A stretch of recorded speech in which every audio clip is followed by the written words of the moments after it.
कुछ सालों बाद के जमींदार की बेटी, जिसका नाम मोनिका होता है, वो विदेश से पढ़ाई करके वापस अपने गांव लौटती है और वो अपने माँ पिताजी को अचानक से घर आकर चौंका देना चाहती थी। माँ पिताजी, मैं आ गई। अरे बेटा, तुम कब आई? तुम तो परसों आने वाली थी। हाँ, मैं परसों आने वाली थी, पर मैं आपको अचानक से आकर चौंका देना चाहती थी। मेरा बच्चा।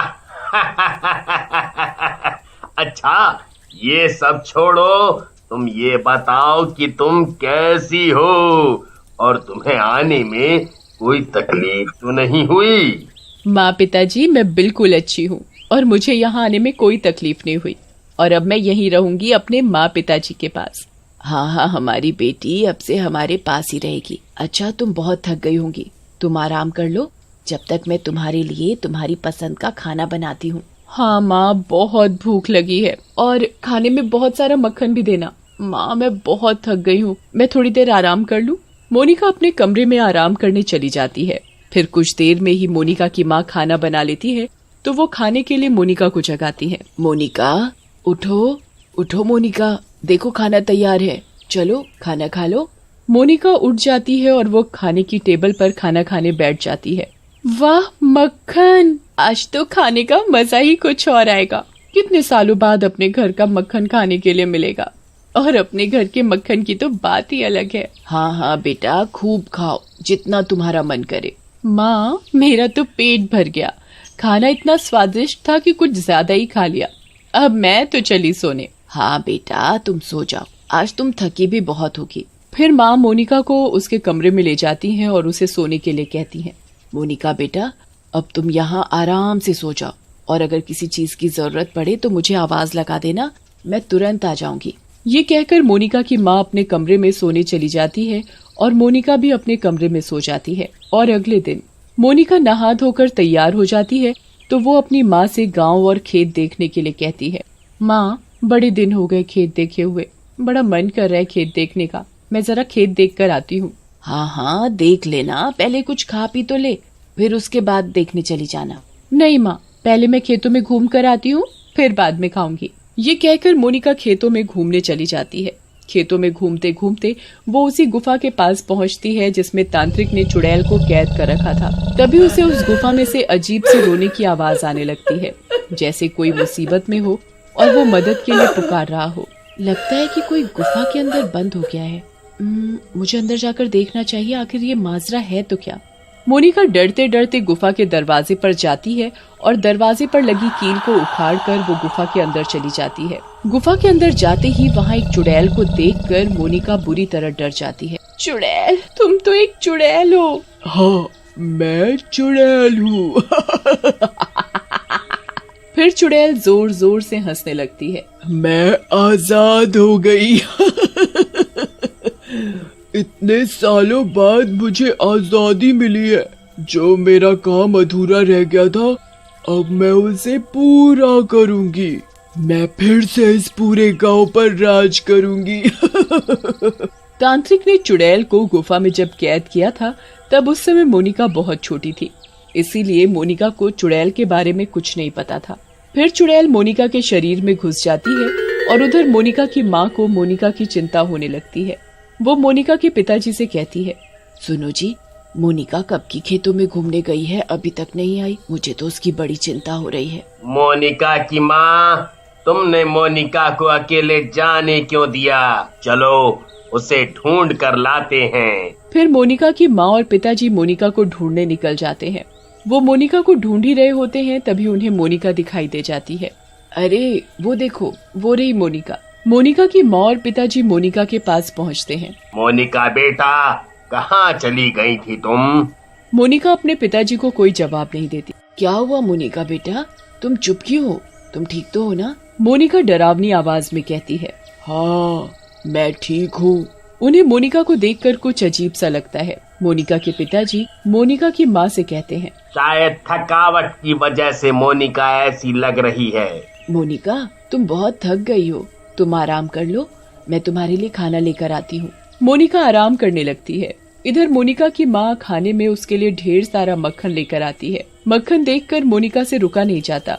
मक्खन तो मुझे बहुत पसंद है। देखते ही देखते मोनिका सारा मक्खन खा जाती है। और मक्खन लाओ, और मक्खन, मुझे मुझे मुझे और मक्खन खाना है। घर में जितना भी मक्खन था मोनिका की माँ सब मोनिका को खाने के लिए दे देती है। उन्हें लग रहा था कि विदेश में घर वाला मक्खन कहाँ मिलता होगा, शायद इसीलिए मोनिका सारा मक्खन खा गई। खाना खाकर मोनिका को नींद आ जाती है और वो सो जाती है।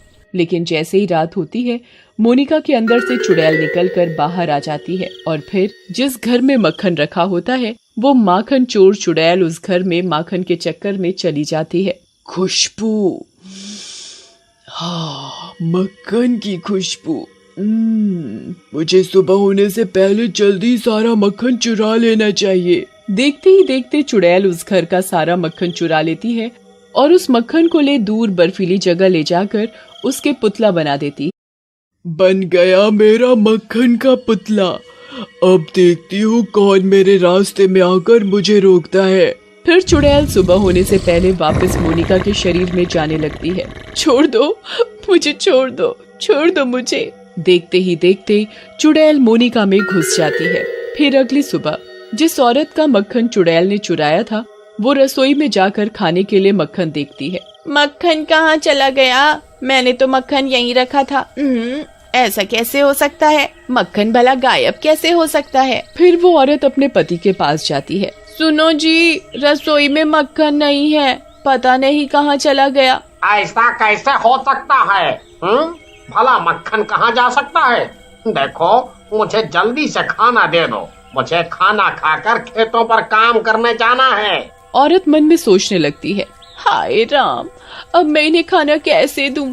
ये तो बिना मक्खन के खाना खाते ही नहीं। ऐसा करती हूँ, पड़ोस की रानी दीदी से मांग कर ले आती हूँ। फिर वो औरत जल्दी से पड़ोस की रानी दीदी से मक्खन मांग लाती है और वो अपने पति को खाने के साथ मक्खन देती है।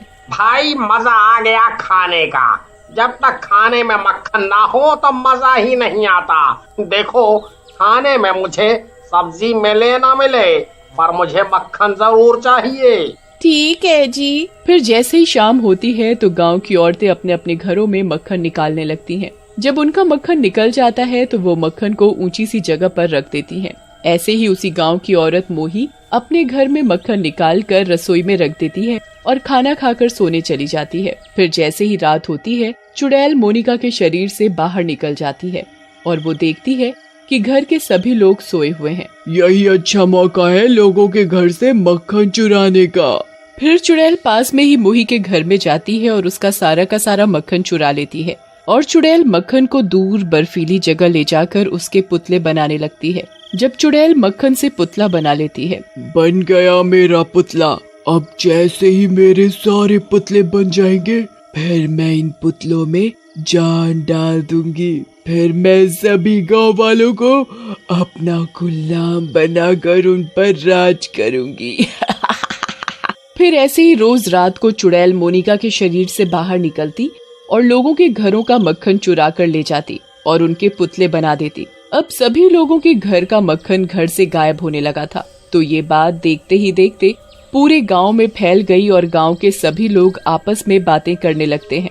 अरे, तुम्हें पता है, कुछ दिनों से मेरे घर का मक्खन ना जाने कौन चुरा कर ले जा रहा है। तभी एक औरत कहती है, हाँ रानी दीदी, मेरे घर का भी मक्खन गायब हो रहा है। समझ नहीं आ रहा ये सब कौन कर रहा है। मक्खन को कितना भी छुपा कर रख दो फिर भी मक्खन चोरी हो जाता है। पता नहीं ऐसा कौन सा चोर है जो पकड़ में ही नहीं आ रहा। तुम सही कह रही हो, हमें जल्दी ही इसका पता लगाना पड़ेगा। हाँ रानी दीदी, मेरे पास एक आइडिया है। हाँ हाँ बताओ। हम सब एक दिन मिलकर गांव के बीचों बीच सारा माखन रख देते हैं और हम सब गांववासी छुपकर उस रखे हुए माखन का पहरा देंगे।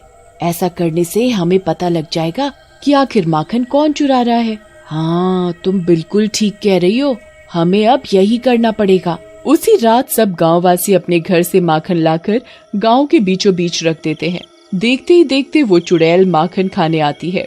उस चुड़ैल को देखकर सारे गांववासी बहुत हैरान हो जाते हैं। अरे, ये तो वही गुफा वाली चुड़ैल है जिसको हमने बंद किया था। ये फिर से वापस कैसे आ गई?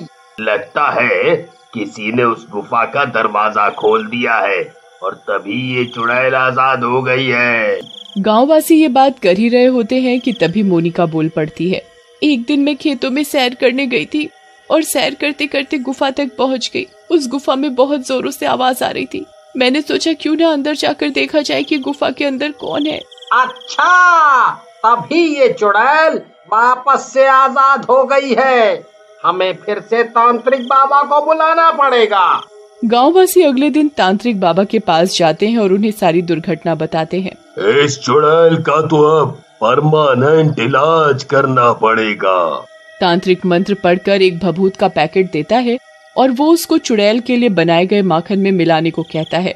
गांववासी तांत्रिक बाबा के बताए अनुसार सारे माखन में भभूत मिला देते हैं। चुड़ैल फिर रात को सब गांववासियों के घर में माखन चुराने जाती है। बस आज की रात है। आज अमावस है ना, मैं आज इन सब माखन के पुतले बनाकर इन सब के अंदर जान डाल दूंगी। फिर इस गांव पर राज करने से मुझे कोई नहीं रोक सकता। चुड़ैल वो माखन चुराकर बर्फीली जगह ले जाती है और वो उस माखन के पुतले बनाकर उनमें जान डाल रही होती है। तभी सारे के सारे पुतले फूट जाते हैं और सारे पुतलों के फूटने के साथ ही चुड़ैल भी आग में जल जाती है।